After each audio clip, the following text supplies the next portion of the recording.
Omendra, Rangoli, Aditya, welcome everyone, welcome everybody, welcome to Carol IS and welcome to Environment and IR demo lecture. This is your Environment and IR demo lecture, International Relation and Environment. Both these two subject is more complicated and required a proper guideline for study and for preparation for UPSC exam.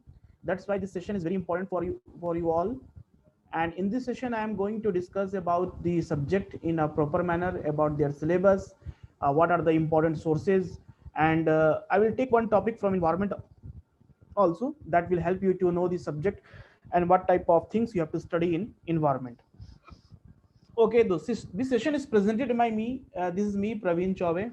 I am the faculty of geography and environment in Calcutta IS. Okay, so without any delay, let's start our session. So I hope my voice is audible to everyone. Aditya, Omendra, Prathamesh, Rangoli, welcome everyone. Welcome everyone. Okay, so first start with syllabus. First of all, you should know the syllabus, because what is the unique thing about the environment is environment, science and technology. These are the some subjects, okay, where there is no any proper textbook. Okay, no any proper textbook. You have to read some selected chapter from NCERT from different subjects for a particular subject. Okay, for example, in case of environment, what is the important thing is you must know the geography. If you know geography very well, then you can understand environment in a proper manner. Okay, regular classes will be start as per schedule decided by academic team. Okay, so this will be notified very soon to all of you. आप लोग बहुत जल्दी बता दिया जाए कब से आप लोग को प्रॉपर क्लास चलेंगे. And this is not just like an introduction. This is not only introduction class. I will take one topic. आप समझो एक तरह से आप environment की क्लास कर रहे हो.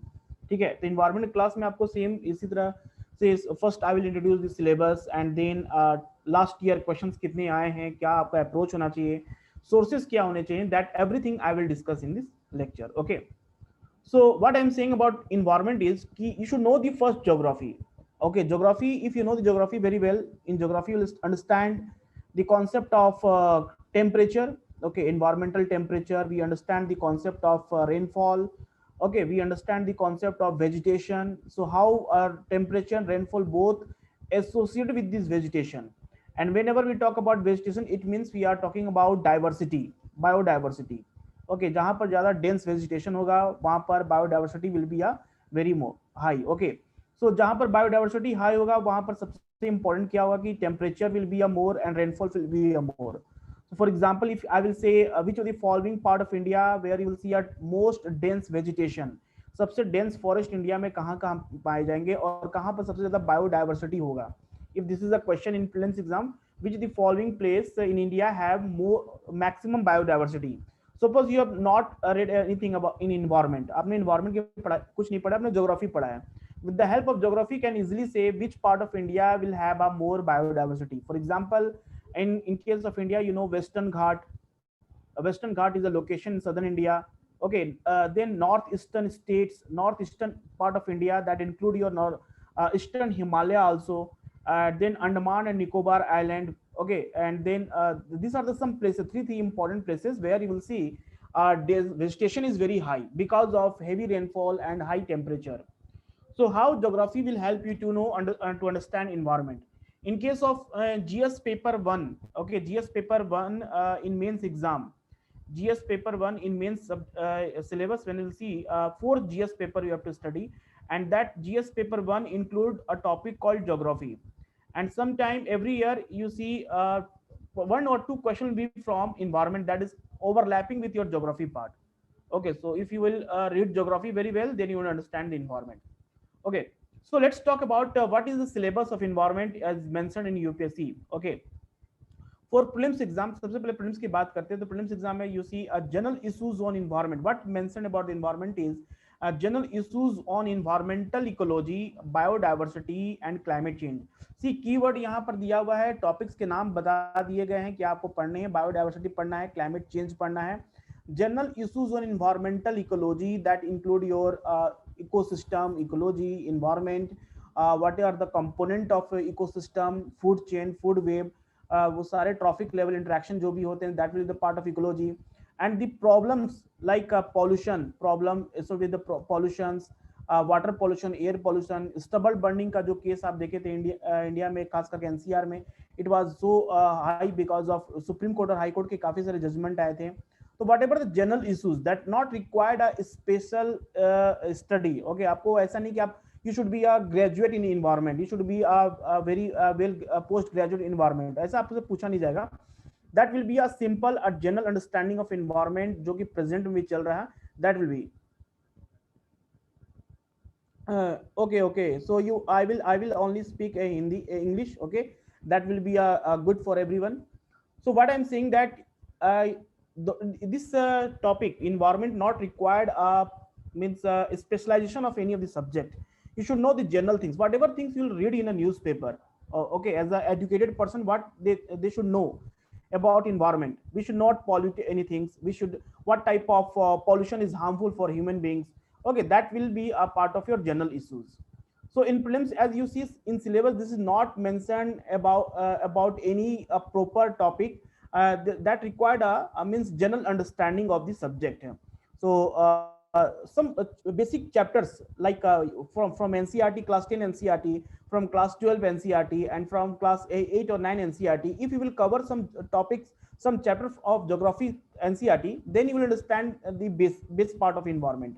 Okay, what exactly a food habitat meaning, what exactly the food chain meaning, what exactly the food web is the meaning, all these things. Okay, so most of the question that will become in prelims, that will be the part of your current affair. Okay, so in prelims exam, question will be from static portion plus current affair. Okay, so static portion, when I say what is static portion, means what you should know in environment, the basic part. For example, if I will say ecological niche, okay, if this is the concept called ecological niche, you should know what is the meaning of this.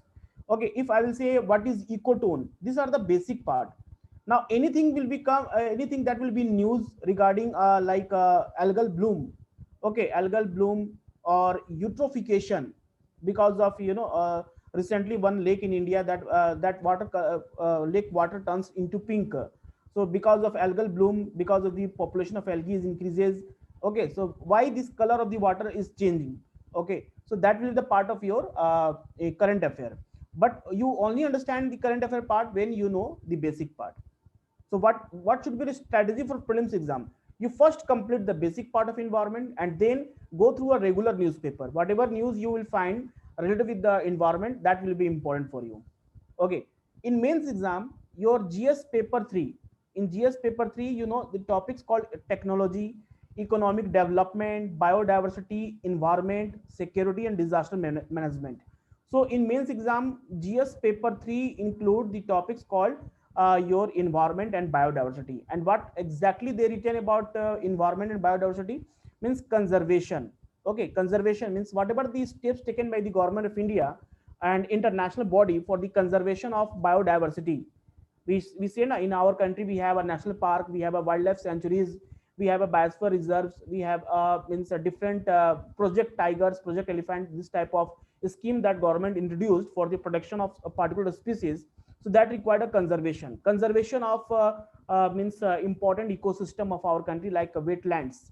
Ramsar convention is that talk about that include the wetlands that required a proper attention from the government and the general people. Environmental pollution and degradation, now because of human activities, over exploitation of natural resources. Okay, because of the global warming and climate change, how our rainfall pattern is changed. So what type of land degradation you see in our country? And for example, I will say it's called desertification. I hope this is the word you must hear about desertification. Situation when a productive land change into unproductive. A very good cultivated land, that land produces a very good quality of crops. Now that land all quality decreases because of over exploitation of resources. Means whenever you see the sands, okay, Thar desert in our country, we have a Thar desert, extreme western part. So desert type of situation in spread of sands means in northern part of India.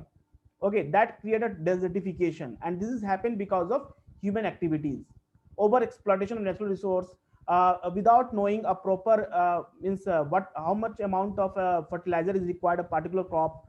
Okay, that also makes soil fertility, that also decreases soil fertility. So that convert a productive land into unproductive is called a degradation.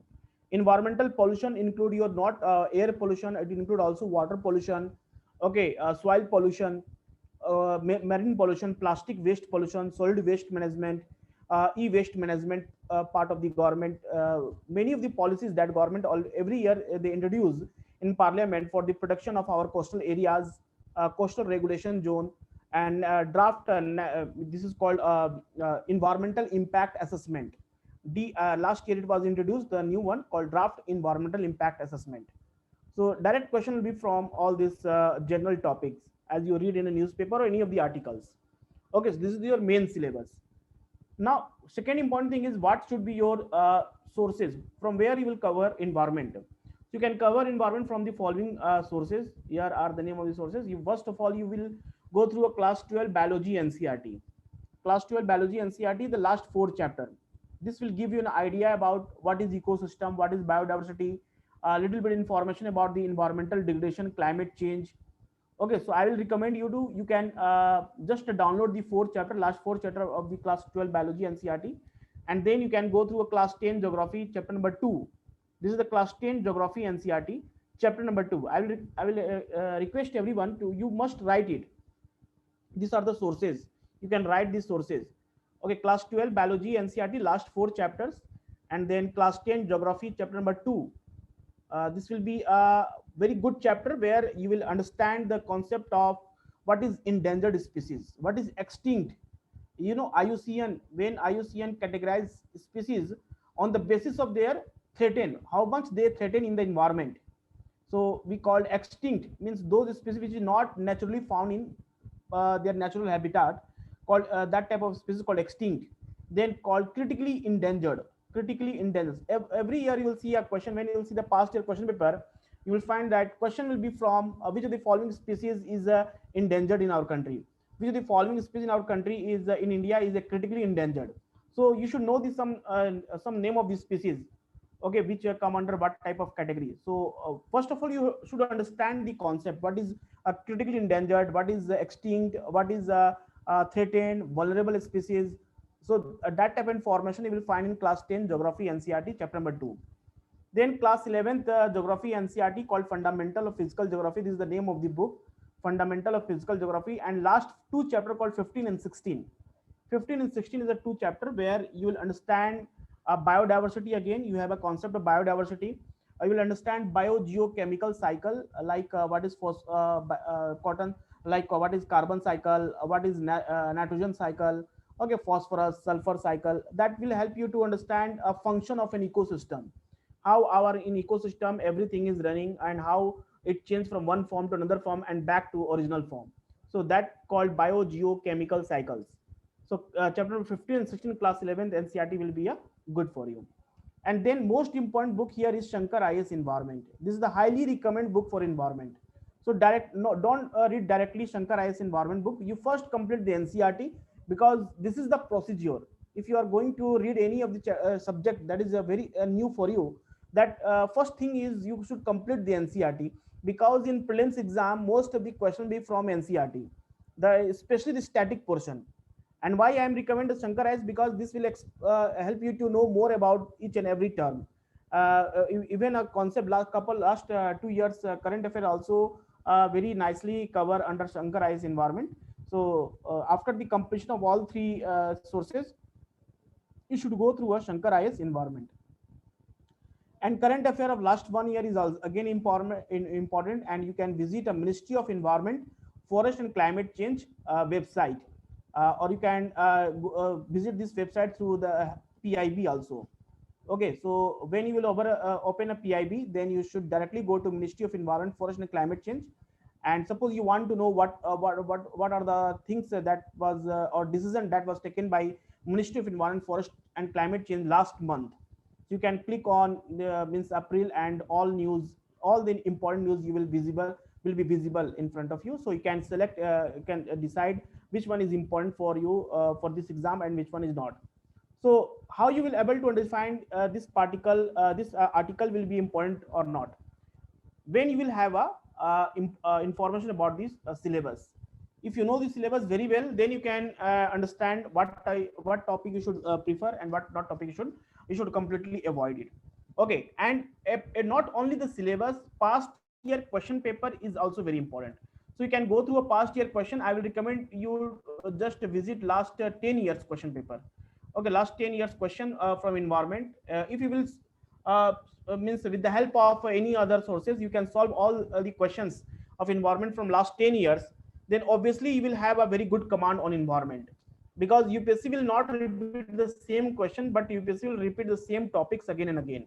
And you should always be keep this point in mind, that whenever you read a newspaper, always your focus should be to write the name of the national parks. If any of the national park was in news, you can write it. Or if any of the species of India that is in news, you can write it. For example, Asiatic lion, last couple of years it was the news because of virus, canine distemper virus that killed many of the Asiatic lions in Gir National Park in Gujarat. So such type of question means a topic will always be important for your exam point of view. So whenever you read a newspaper, you will find a name of the national park, wildlife sanctuaries, biosphere reserve, all these things. Okay, and write the name of this, which from which state it belongs, from which state it not belong. Okay. Now another important thing is here, some these are some major topics of from environment. Major topics. So major topic include your ecology. Okay, ecology is one of your major topic. So ecology is not a small topic. It will also include your ecosystem. We'll study ecosystem in detail, about the function of ecosystem, everything.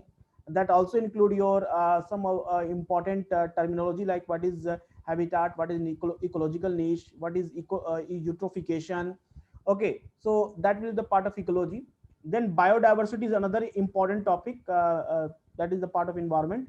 So biodiversity, different types of biodiversity. Okay, and conservation of biodiversity is important here. So it include both conservation called in situ conservation, and ex situ conservation. So ex situ conservation, I will give you one example, like a national park is example of in situ conservation, and zoological park is example of your ex situ conservation. Means how conservation of a species is important in our country. Okay, for sustainable development, because we continuously talking about sustainable development, so that's why conservation is important. And conservation is also a part of your mains syllabus. So whatever government, any of the policies of the government or any of the program of the government that talking about conservation of biodiversity in our country, not only biodiversity or any of the natural ecosystem, that will be important for you. And most important topic in environment is your climate change. So climate change, we are talking continuously, we're talking about the India signed the Paris Agreement. Okay, so what is all about the Paris Agreement?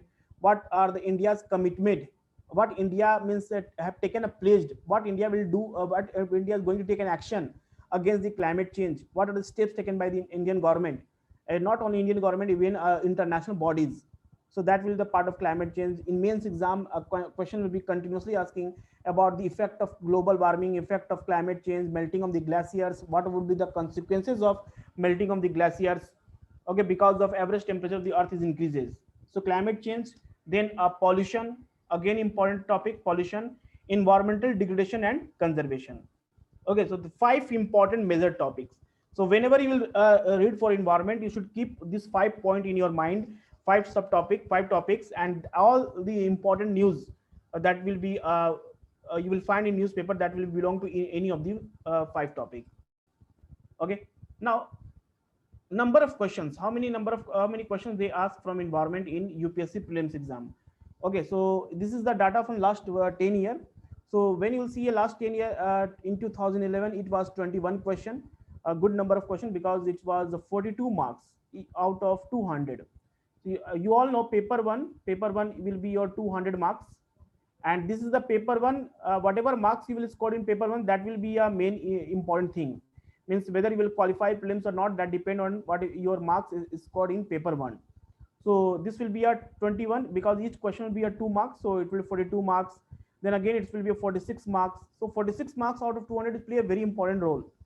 Okay, so you should not ignore environment. Many of the candidates, what they are doing, they completely ignore environment, science and technology because they don't know from where they should study it.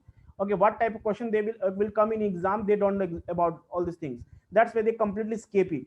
They only read geography, environment, geography, polity, economy, then your history, four important subjects, and they completely ignore science and technology, environment, art and culture, and even the current affair part.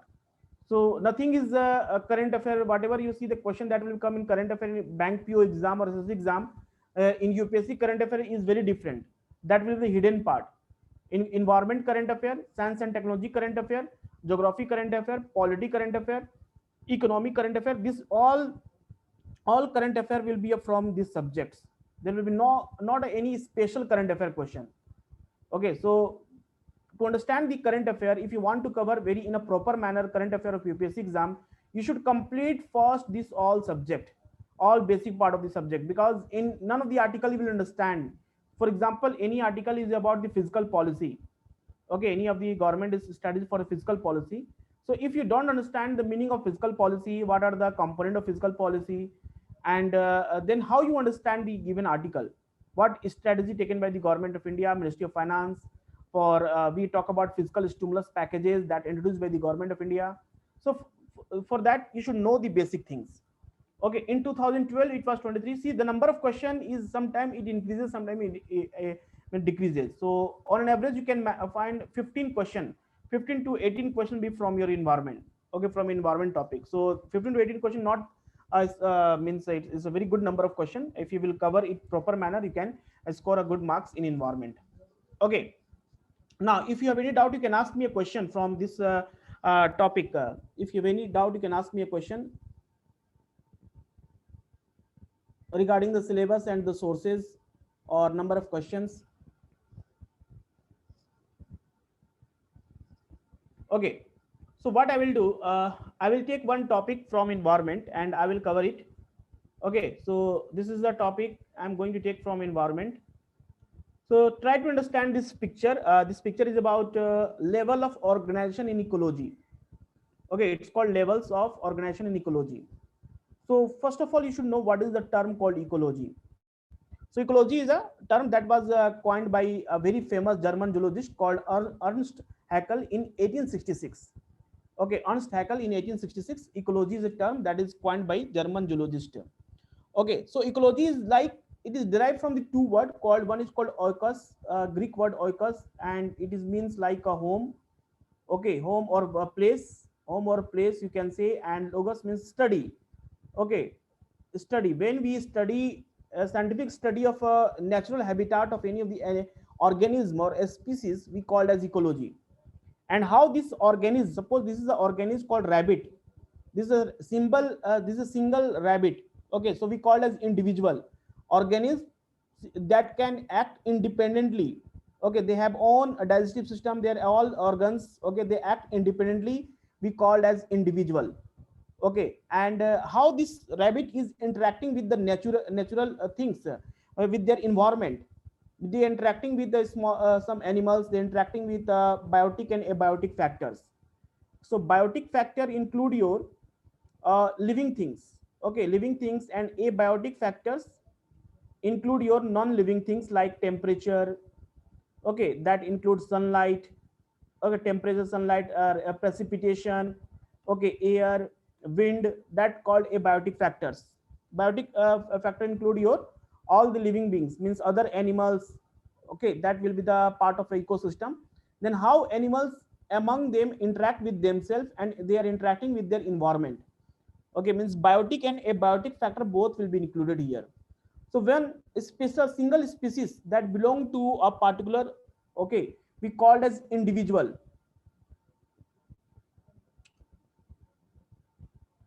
OIKO, this is the ecology. Ecology is derived from a Greek word called oikos, and which oikos means a home or land, okay, place, and logos means study or description.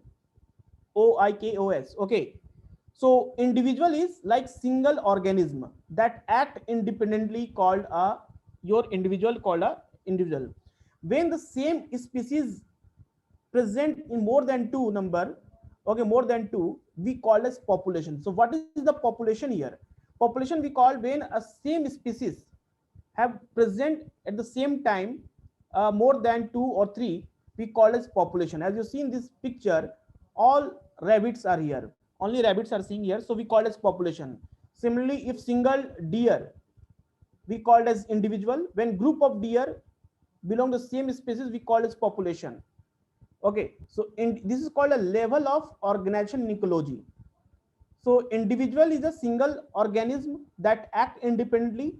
When the same organism, same individual, same species, means a group of species present at the same place with a given specified time, we call as population. Okay, population. And when a diversity will be present, means when there will be a more than 2 type of species present in a particular place, we call as community. As in this diagram, as you see, it's called jackal, or you can say fox and rabbit, both are present, means 2 different species are there. Okay, so how, what is the food of rabbit? Rabbit can consume green plant, and this fox can consume this rabbit. So they are interacting with each other. Okay, they are not only interacting with with themselves, among themselves, they're interacting with the a biotic factor also, means temperature is also, air is also present, water is also present. Okay, so we called as community, because not a single species can survive, means themselves, they have to survive, they have, for surviving they require dependent on the other. Okay, तो survive होने के लिए क्या, they should depend on the other part, other organisms also. So we called as community. Community means where a diversity of species, when more than 2 3 type of species, more than one would be that the population. Okay, same species when present more than 1 or 2 at the same place, okay, we call as population. Population means same species. Okay, and when a population of a rabbit is also, population of fox is also present, population of other animal is also present, so we call as community. Community basically means interaction among species, how species interact among themselves, called a community. And this community create a called ecosystem. So in ecosystem, how energy transfer from one organism to other organism, called a flow of energy and matter, is important here in ecosystem. So it is like a function of an ecosystem. Function of an ecosystem means how energy is transferred from sun, from plant to other animals. Okay, so that will be the part of ecosystem. And biosphere is the largest ecosystem. Okay, a largest ecosystem where a biosphere in means it made by 3 important realms, you can say. One is called lithosphere. In geography, we'll study about lithosphere. Then you will study about the atmosphere, then a hydrosphere. So all, when we combine lithosphere, atmosphere, hydrosphere, all 3 in one place, okay, so where a life is present, where life is possible, we call as biosphere. Where ecosystem, or where this is largest ecosystem where life is possible, means those are part of atmosphere where a life sustaining gases are present. So what are the life sustaining gases? Like carbon dioxide, oxygen, nitrogen, all these are life sustaining gases. Ozone is life sustaining gases. So where a life is present, we called as biosphere. Okay, and biosphere is the largest ecosystem. Ecosystem may be a small, or ecos means home or place. Rangoli is asking, it is a home. It is a Greek word. It means home or place where organisms live. Okay उसको मतलब ये हो गया कि जहां पर जानवर रहते हैं, उसके बारे में जब साइंटिफिक स्टडी करते हैं, तो that is called a ecology. Okay, so biosphere is the largest ecosystem. So biosphere is a combined or 3 important part of you can say planet Earth, called lithosphere. Now I will give you a little bit information about the lithosphere. So when I say lithosphere means, lithosphere, it means we are talking about some 200 kilometer depth inside the earth. 200 kilometer depth from the surface till the depth of 200 kilometer. When I'm talking about while moving internal part of the earth, while moving toward the center of the earth, only a distance of 200 kilometer from the surface of the earth, that part is called lithosphere. Okay, this part is called lithosphere, and lithosphere include all means include your like oceanic crust. Okay, oceanic crust. It include your continental crust also. Okay, continental crust also, and it include also some portion of upper mantle, upper mantle, some portion of upper mantle. Means when we talk about internal structure of the earth, what we know, the first part is called crust, second part is called mantle, and the third part is called core. This is the interior of the earth, internal structure of the earth. So crust include your oceanic crust, means floor of the ocean, and continental crust is continental crust. Okay, continent, lower part of the continent called continental crust. So oceanic crust plus continental crust plus some portion of upper mantle is called lithosphere. And whatever the important means like some of the organisms that live means till the depth of 20 kilometer, 50 kilometer inside the earth, that organic, that life, where life is present, that part is called biosphere. Okay, so atmosphere also include your gases, some bacteria also present in atmosphere. Okay, and means birds are flying in atmosphere, that part of atmosphere life is possible where oxygen is present, that part is also that include the biosphere. Okay, yes, all solid and liquid portion, all solid portion of the earth, you can say all solid portion of the earth, even a continents plus oceans. What exactly present on the surface of the, what we know, continent is present. Now continent have their some base part, and ocean also have oceanic crust, so that both will be included in the lithosphere. So biosphere is the largest ecosystem. You can say a one tree, a single tree is also an ecosystem. A pond, a small pond or lake is also ecosystem. Then we can say ocean, a sea is also ecosystem. Yeah. Ocean basins that also include your part of biosphere, or that part of lithosphere. Okay, now this is the topic called ecosystem. So what is ecosystem? See, two important point here.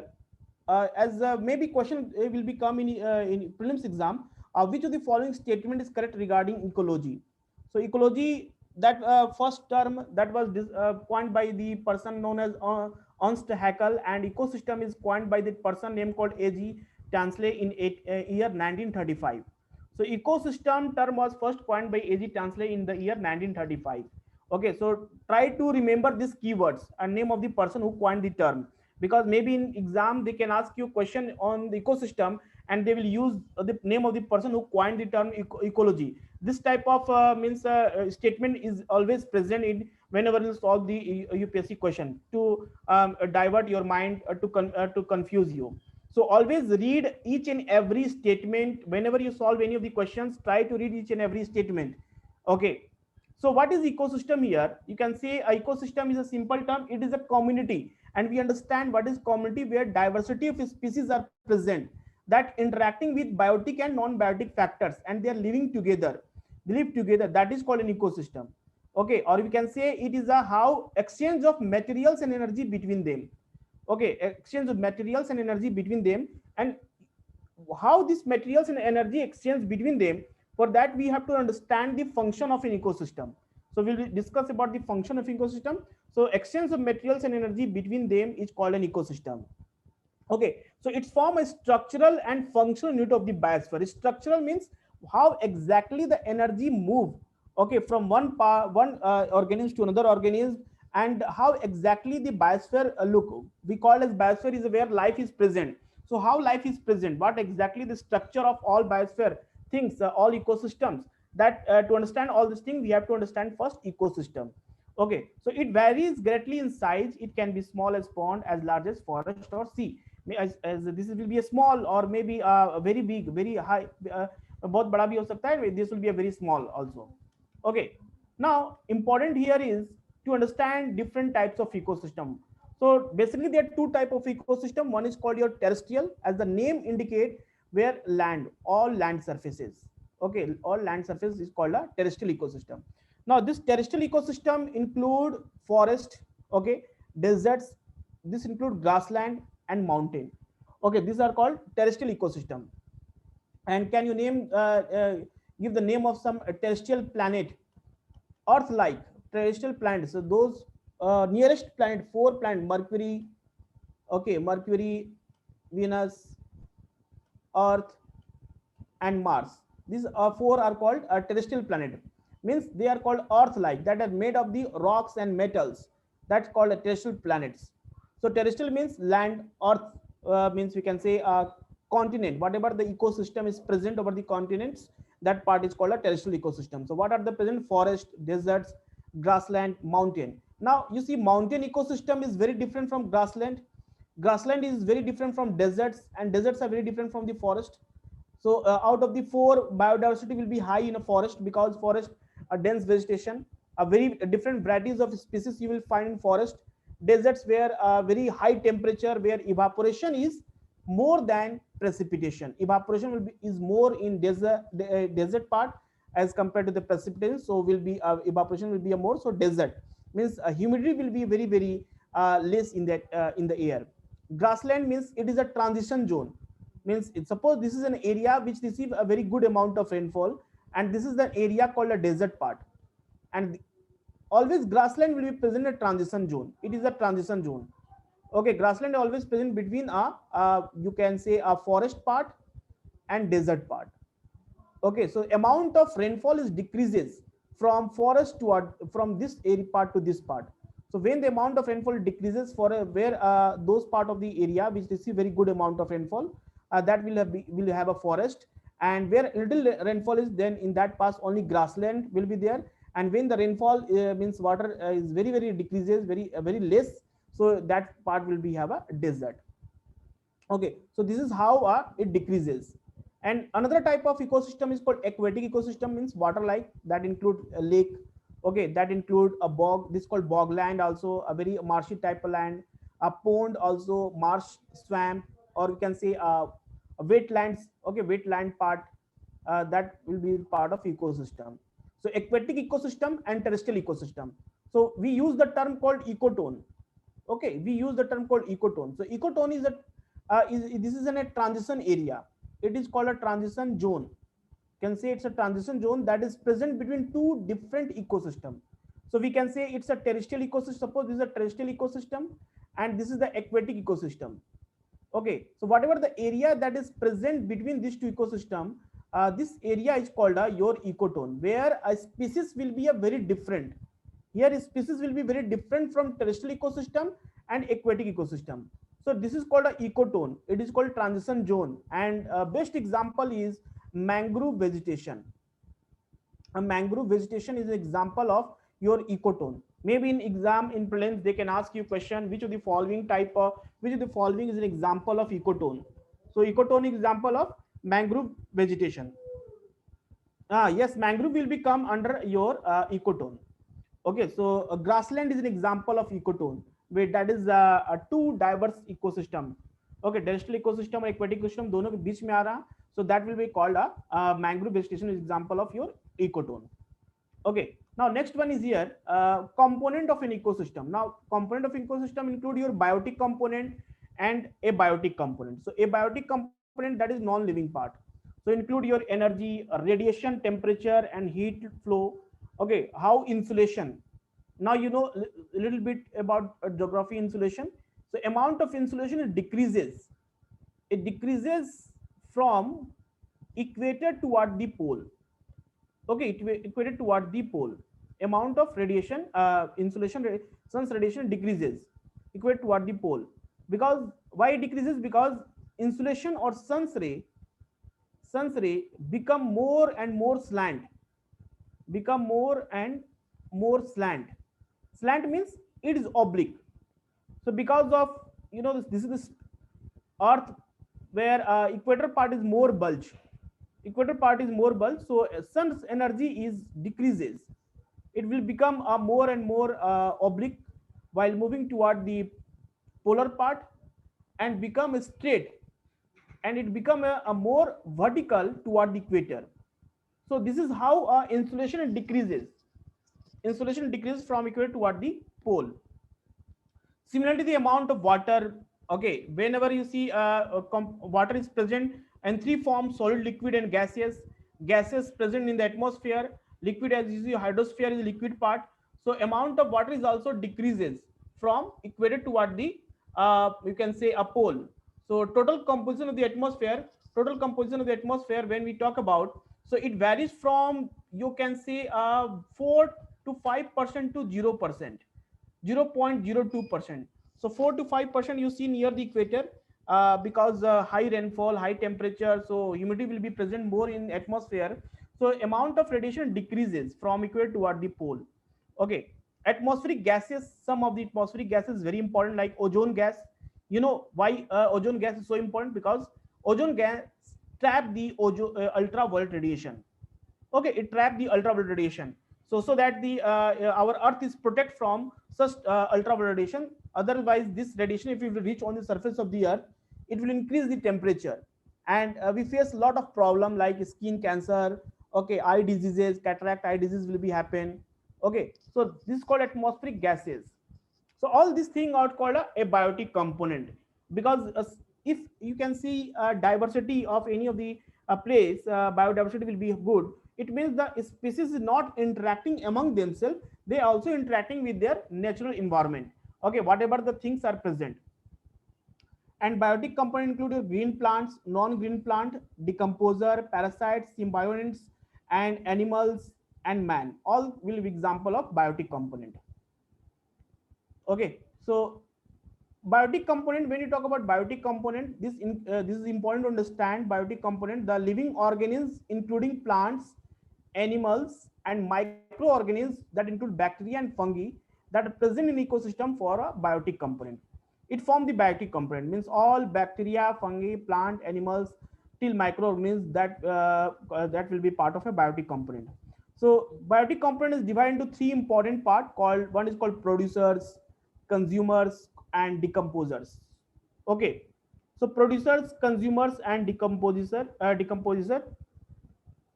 See, topography is someone is asking topography. Topography can say a relief features.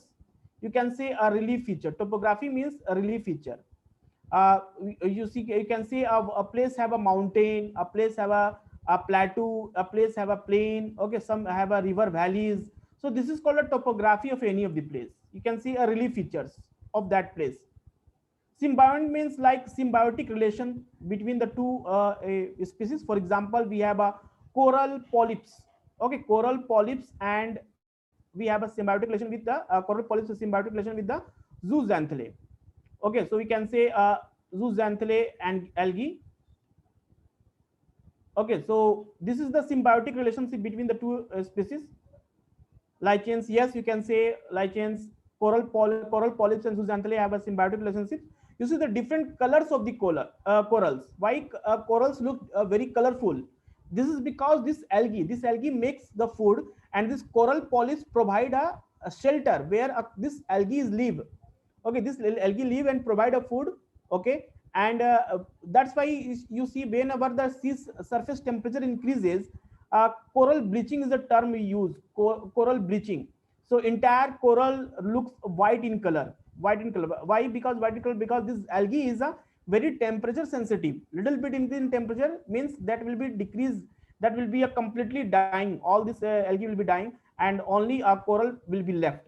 So that's why entire coral looks like a white in color. So symbiotic relationship between coral polyps and zooxanthellae algae, this is an example. Okay, okay, so everyone please ask question. Whenever you have a question, you can write in everyone. Okay, so that everybody should see what type of question you are asking. This will also clear the doubt of other student. Okay, so on the basis of their role in the ecosystem, biotic component can be classified into three main groups: producers, consumers, and decomposers. Okay, so producers, what is called producers? Producer means those part which can those are part of biotic system that can produce their own food.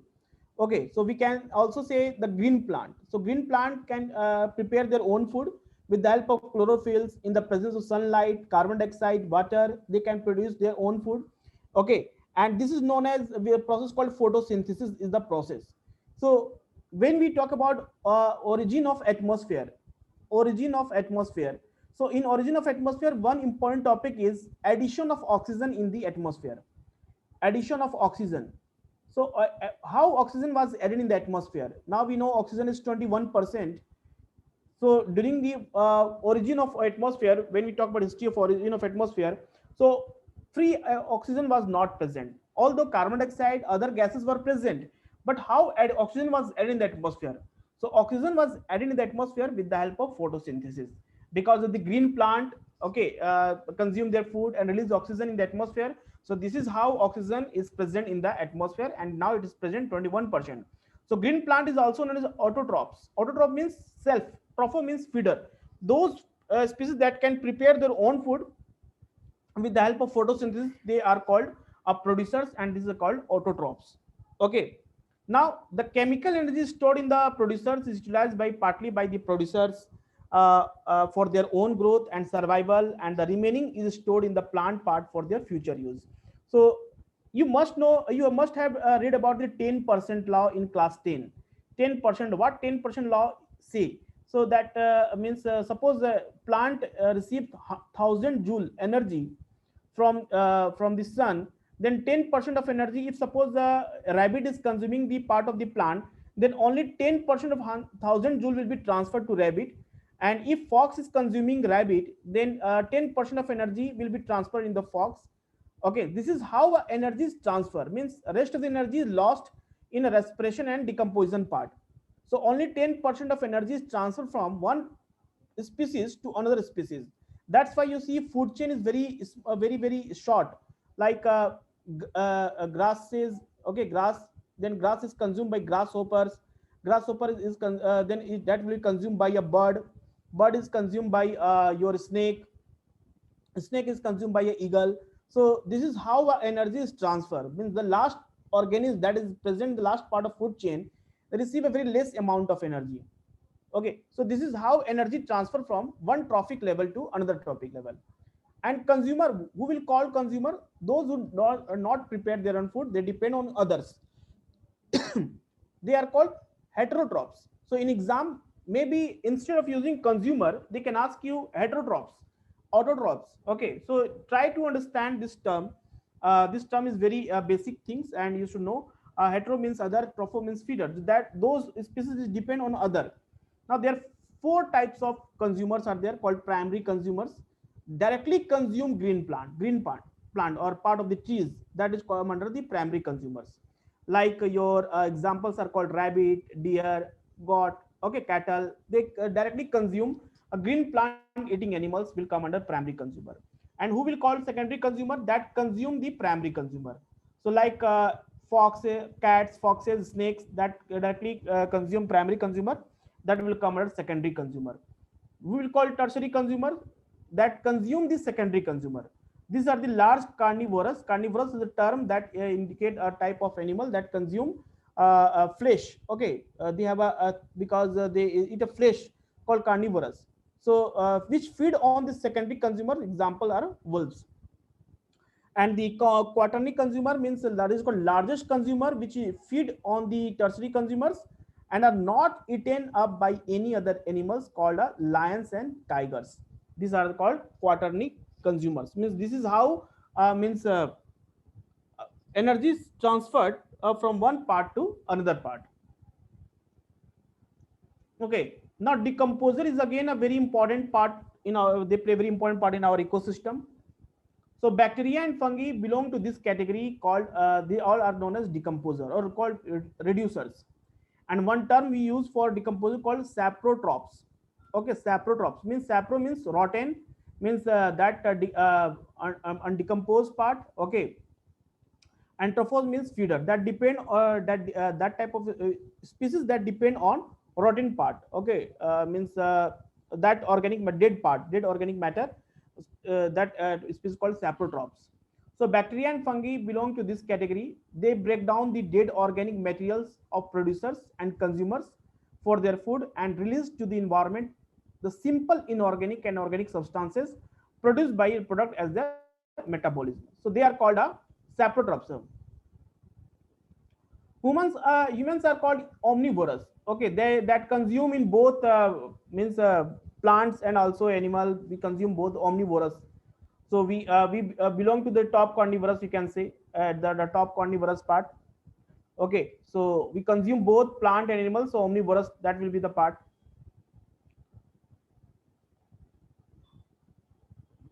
Yes, yes, they can be quaternary also.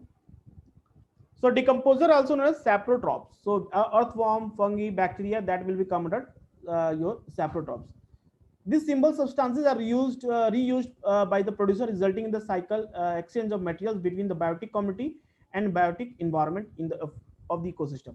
Now you know nitrogen is present 78% in the atmosphere, and nitrogen is very important. This is called building block material, called body building block materials. And plant never use direct nitrogen, so plant always consume means nitrogen when it completely modified by some of the bacteria present in the root of the plant. The process called nitrogen fixation, the process called nitrogen fixation process. Okay, like example, azotobacter is a bacteria. Okay, azotobacter, rhizobium. Okay, rhizobium, these are the name of the bacteria that convert atmospheric nitrogen into ammonia and nitrate, ammonia and nitrate, and that consumed by the plant. So despite 92 and 78% concentration present in the atmosphere, plants never receive direct nitrogen. So because of the process called nitrogen fixation process, this nitrogen fixation process help in conversion of nitrogen into a means ammonia nitrate, some of the bacteria that is present root of the plants and the soils that convert, and then plant consume it. Okay, so again this when a plant animal dead, okay, some bacteria, again a bacteria is present in the soils that reconvert it back to atmospheric nitrogen. So ammonia and nitrate converted back to atmospheric nitrogen and released in the atmosphere. So that's why these are called a permanent gas. Nitrogen, oxygen, this is called permanent gas. They always remain 78%, oxygen remain 21%, because of biogeochemical cycles that work on the surface of the earth, that always make the balance. Okay, so nitrogen that change into ammonia nitrate, dead of the plants and animal, again resent back to the atmosphere.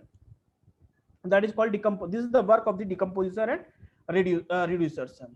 Now important one here is the function of an ecosystem. To understand the function of ecosystem, we have to focus on three important concepts. So one is called energy flow, nutrient cycling, ecological succession. So the function of an ecosystem is a broad, vast, and complete dynamic system. So it can be a study under the three heads: energy flow, how energy is transferred from one place, one part to another part. Nutrient cycling is also called a biogeochemical cycle, जो मैं बात कर रहा हूँ बार बार, biogeochemical cycle, like nitrogen cycle, carbon cycle, oxygen cycle. Okay, hydrological cycle also come under this, and ecological succession, that include primary succession and secondary succession. So we'll take one by one. Okay, so energy flow. First of all, energy flow. How energies flow from one part to another part. So energy is the basic. It is like a basic force responsible for all metabolic activity. Okay, and to understand this energy flow, first we have to know what is trophic level interaction. So this is a very important term, and again important for your prelims exam. And whatever the energies flow in nature, that is always a unidirectional. Okay, it is always move in one direction, it will not reverse. Okay, it will move only in one direction. So remember the 10% law, how a 10% of energy is transferred from one part to another part. Okay, so that's why it's a energy flow always a unidirectional. So trophic level interaction means, trophic means nourishment, how means member of an ecosystem are connected based on their nutritional need. Okay, nutritional need, this is the key word here. You should know, maybe in prelims they can ask you question, which of the following statement is correct regarding trophic level interaction. So trophic level interaction deal with how the member of an ecosystem are connected based on their nutritional needs. Okay, that is called trophic level interaction. So that include your producers, herbivorous, carnivorous, and top carnivorous. Okay, and trophic level interaction will explain you the three important concepts called, first one is called food chain, food web, and ecological pyramids. See, when you will see the past year question paper, there was already question UPSC had from food chain, food web, ecological pyramids, because they continuously asking the same question again and again. Same timings in a different manner. So that's why these are the basic terminology you should know. So first of all, what is food chain? As name indicate, there should be some chain, the hand how species connected with each other. Okay. Now definition is important to know. What is food chain? Means the sequence of eaten and being eaten produces a transfer of food energy, and it is known as food chain. Okay. The plant converts solar energy into chemical energy by photosynthesis. So see, this is the plant. Okay. And this plant means material of this plant is consumed by this grasshopper. You can say one insect grasshopper is present. Now this grasshopper is consumed by this rat. Okay. Rat is further eaten by snake. Snake is further eaten by eagle. You can say hawk. This is called a grassland food chain. This is called grassland food chain. So this is just a simple explanation diagram that help you to know how a food chain work in nature. And this is called primary producers. Plant is called primary producers. This grasshopper is called primary consumers. This rat is called secondary consumer. This snake is called tertiary, and this one is called quaternary consumers. And when we talk about the same food chain, you will see also in aquatic ecosystem and marine food chain, this is called phytoplanktons. Now phytoplankton is small plants, small aquatic plants, you can say. That small aquatic plant is consumed by zooplanktons, small sea insects that always floating on the surface of the water. And this zooplankton is further consumed by carnivores. Carnivore means small fishes, and this small fish is further consumed by a big fishes, and this fish is consumed by carnivores. So this is how a chain indicate how means energy transfer from a first level to a top level. Okay. And this is also give you a concept to understand what is called biomagnification. Okay, so biomagnification is a term that indicate how means toxic materials means a concentration of toxic material is increases from one level to another level. For example, if a farmer using a very high chemical fertilizer that is present in the plant, now this plant part will be consumed by this grasshopper. Now whatever the toxic material that is present in the part in the plants, that will magnify in grasshopper. When a rat will consume this grasshopper, then further it will be magnified. That toxic material further magnify in your this part of rats.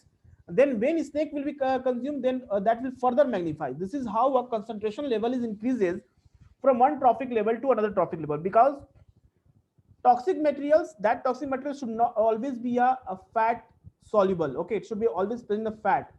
If it is present in the water, then it will be will be lost in the nature.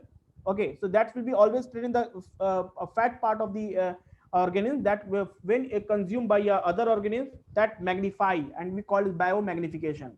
So there was a question in prelims exam, if in which of the following food chain, which of the following species will have a highest concentration of DTT, or we can say any of the endosulfan or any of the chemical fertilizer.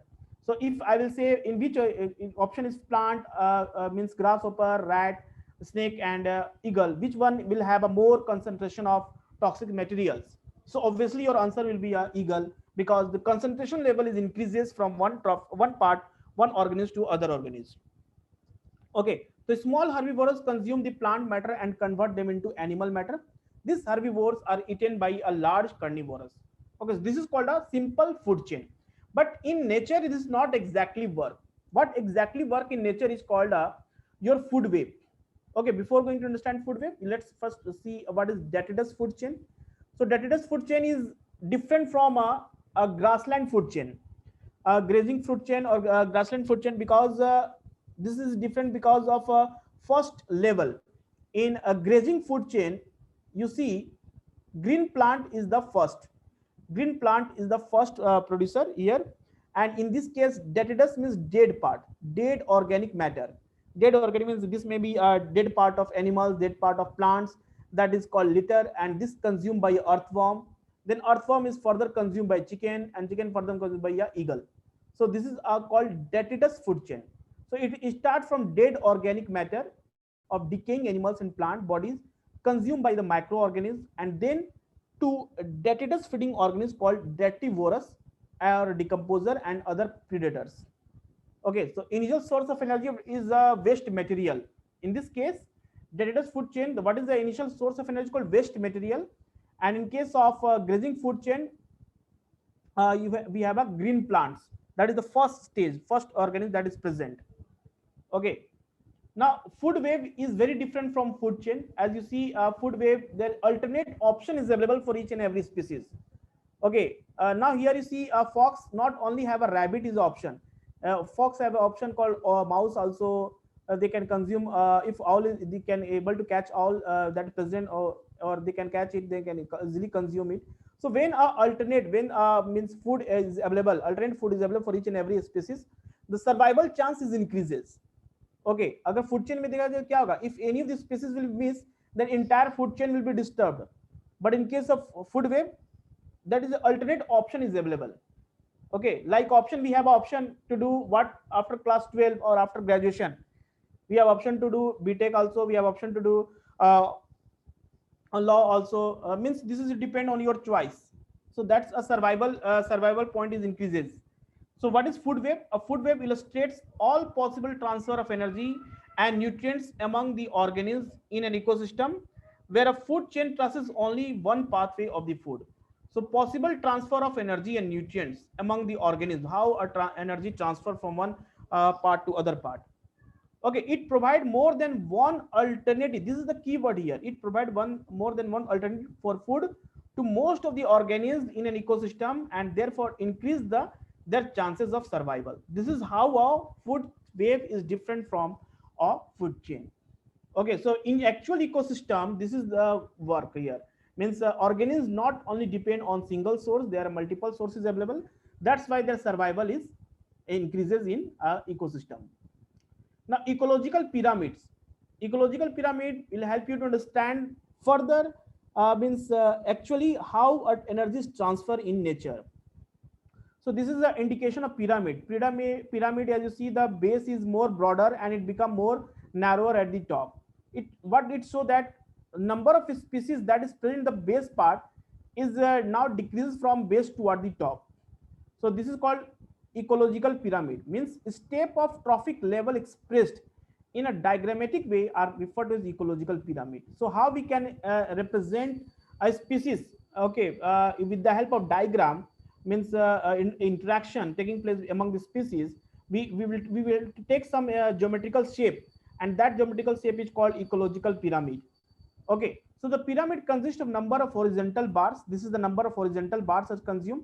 It depend on depicting a specific trophic level, which are arranged sequentially from primary producer level through herbivorous, carnivorous onwards.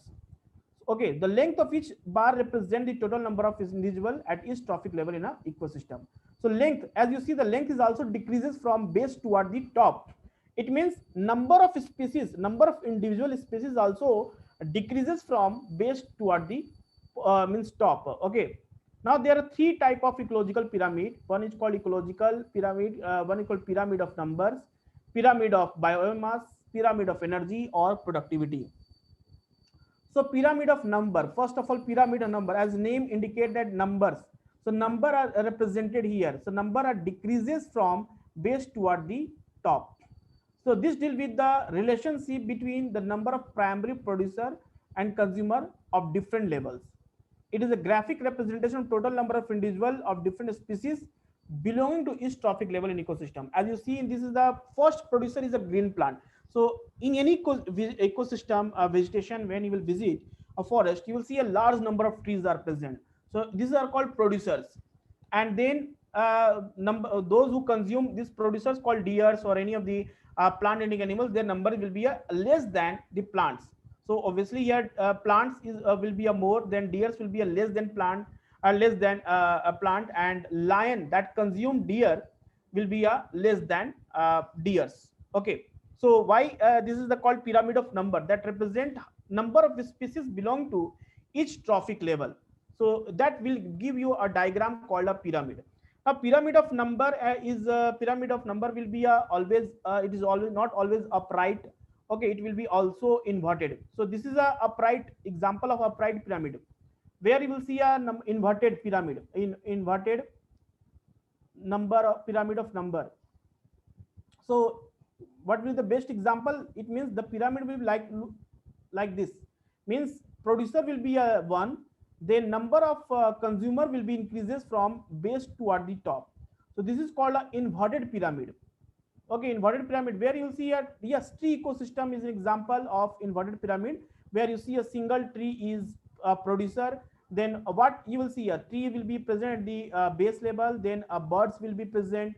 Okay, birds will be present, then parasites that will be present over a part of body part of the birds will be a more in number. Then hyper parasites will be a more in number as compared to the parasites. So this is the example of inverted pyramid, means number of species that is increases from producer to a top consumers. Okay, so this is called inverted pyramid. Maybe in exam prelims they can ask you question, which of the following explain example of inverted pyramid. So you can say a tree ecosystem is an example of inverted pyramid. Okay, now pyramid of biomass. Now what is the drawback of pyramid of number is it is not possible to count all the number of species that is present in a given trophic level. So that's why another method to know a trophic level interaction is called biomass. Bio means is called dry weight. When we remove water, okay, we collectively weight, we take the means we take the measurement of what all producers are present, how much weight is there, that is called dry weight. We counted dry weight. Dry weight means basically when remove water. So in order to overcome the shortcoming of pyramid number, the pyramid biomass is used. In this approach, individuals in each trophic level are weighed instead of being counted. Because if you will wait, though, no need to count. Okay, that's why this is the best way to, if you want to buy 1 kg sand. Okay, 1 kg sand will be a very easy for you for measurement instead of counting each and every particle of sand. Okay, so that's why kg means we just measure the weight. So this give us a pyramid of biomass, that is the total dry weight of all organisms at its trophic level at a particular time. So in this case, a producer will be 1,000 kg. Then herbivorous, that will be include your different species, means those who consume plant, that will be 100 kg. Primary carnivorous, that will be include, and it will be a 10 kg, and top carnivorous will be a like a lion will be a 1 kg. So this is the kg in the sense it include a dry weight. Dry weight means when you remove water. This is some method that include for calculation of a trophic level, number of how many kgs are present in producers part, how many kgs are present in a herbivorous, carnivorous, primary consumers, and top carnivorous. So this will be this type of pyramid of biomass is a more comfortable and easy as compared to pyramid of number, because instead of counting, we just measuring the weight of number of species present in a given area. Okay, now pyramid of energy is again that explain how energy is unidirectional. So primary producer, this is called a complete 10% law you can apply.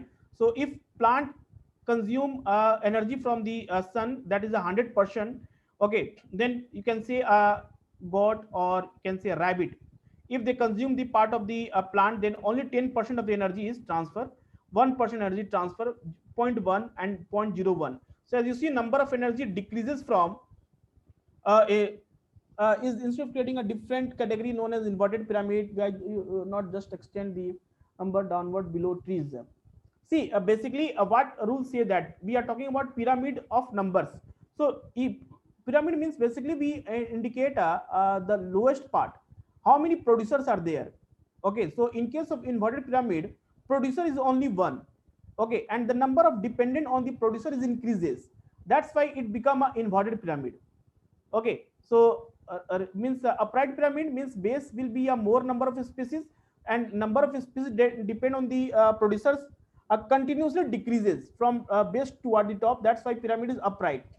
So this will help you to understand the ecosystem, where exactly what type of ecosystem and how energy flow there. Okay, that's why we take the inverted pyramid. So pyramid of energy here is to compare the functional role of the trophic level in ecosystem. Energy pyramid is more suitable. Why it is more suitable? Because energy pyramid reflects the law of thermodynamics with conversion solar energy to chemical energy and heat energy at each trophic level, and with loss of energy being depleted each transfer of another trophic level. Hence, the pyramid of is always upward with a large energy base at the bottom. That's why energy is called unidirectional. It is not means bidirectional, it is a unidirectional, that is transferred from one part to another part, and always there is a loss of energy. So apex predator will have only a 0.01% energy, and the primary producer will have only 100% energy. Okay, so this is just like a demo lecture about the environment part. Okay, environment part. When we'll have a proper session, we'll start. We'll take the session. We'll take the classes. Will be more. And I will recommend you to first complete the NCRT of class 12 NCRT, like class last 4 chapter of class 12 NCRT. If you're not means downloaded this chapter, you can download it. This will be very helpful for you. Okay. Now, as we have a international relation is also a part, so we can understand what is international relation. We'll understand the syllabus. See, in prelims exam, you have mentioned what the mention about the international relation is current event of national and international importance. So in prelims exam, maybe question be from G20, maybe question from BRICS, okay, maybe question from nuclear supplier group, maybe question will be from ASEAN, okay, maybe question from Shanghai Corporation Organization. So this type of international events or where India is participate. See, most a best way to understand the international relation is you should first know where India is interested in. India का interest किस side में है, means international organizations and all these areas you can find out where India is interested more.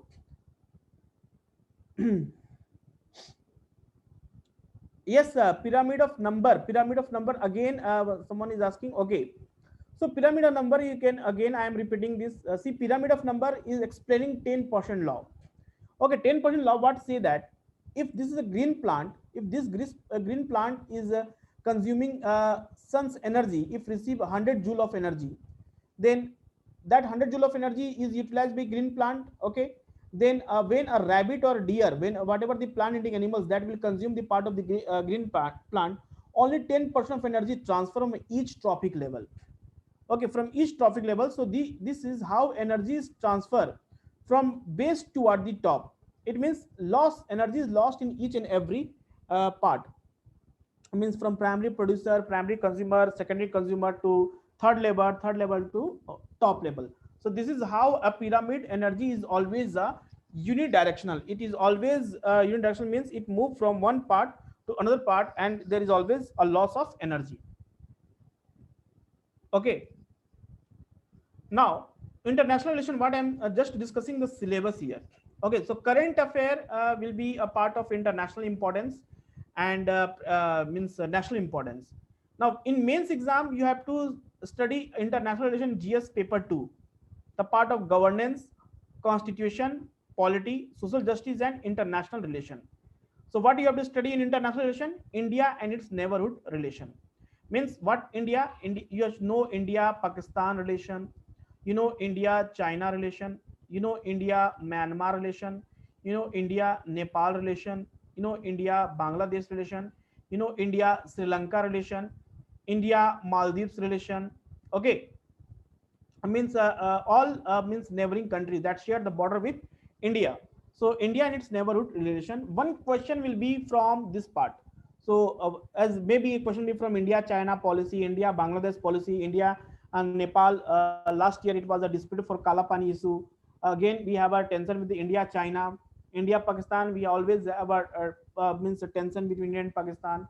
Then you should know about SAARC summit, SAARC organization also.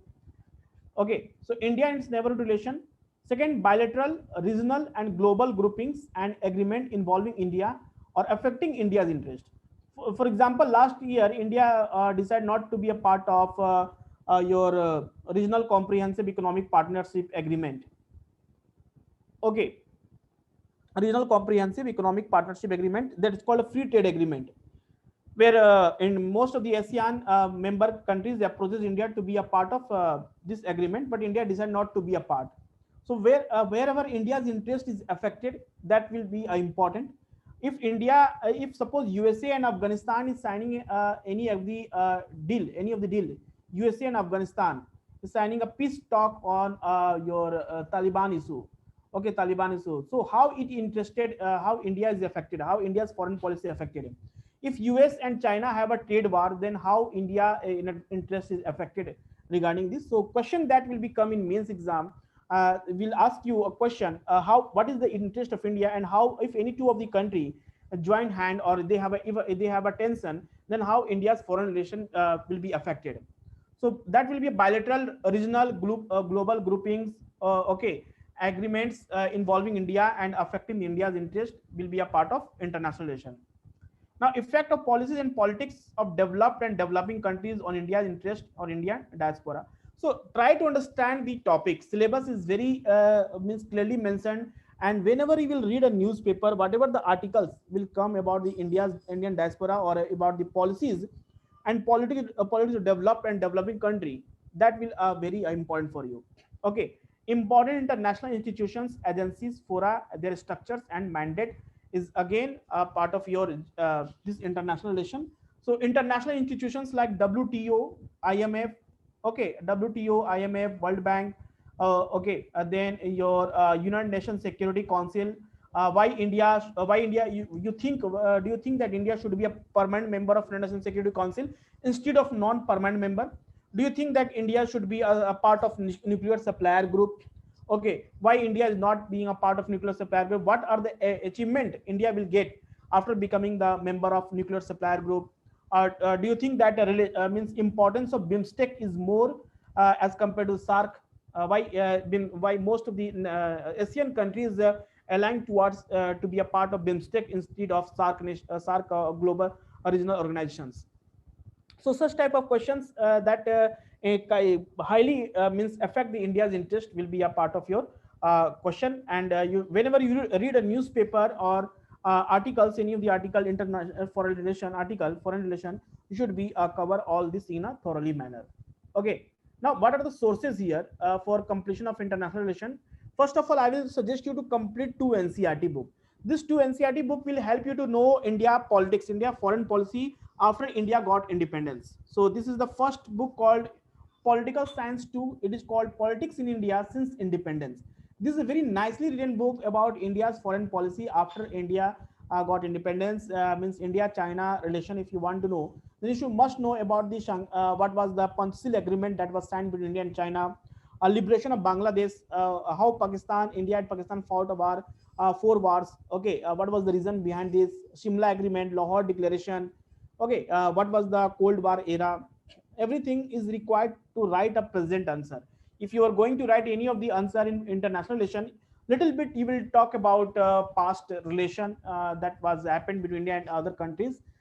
Then examiner will understand that you know all this thing in a proper manner.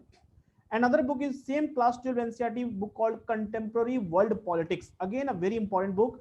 Contemporary World Politics. What would happen after Second World War, Cold War era, Soviet Union disintegration, Soviet Union, USA when it came means more action in Afghanistan, Taliban issues. Everything you will understand. Present Afghanistan US deal will understand when you have some basic understanding of 1970-80, what was happened 1970-80 after the Cold War, how US and Russia two important superpower, global power became, and disintegration of Russia in 1991 after how India's interest globalization came into effect and India's entire economy is changed.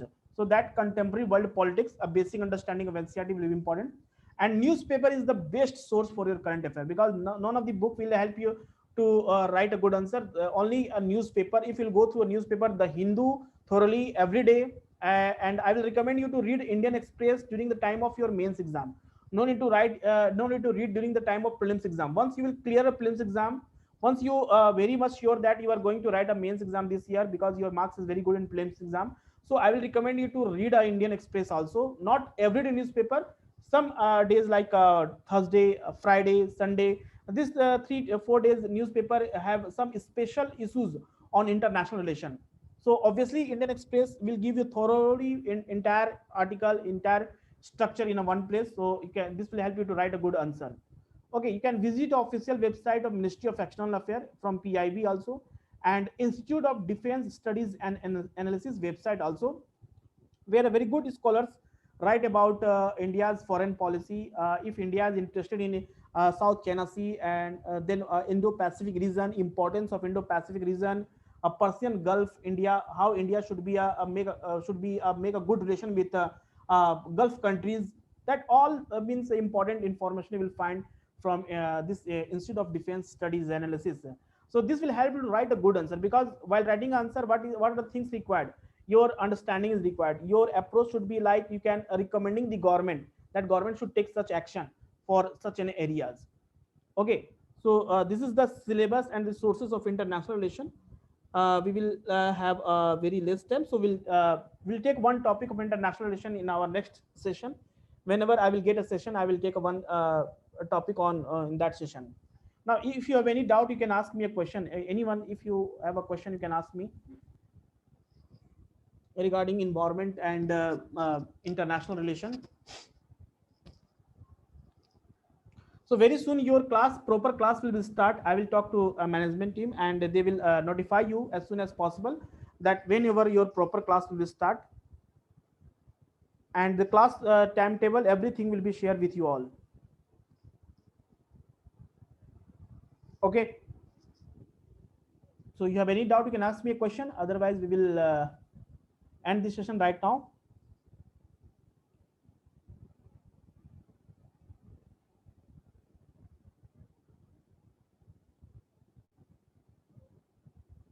Okay, okay. So we'll meet you in the next session.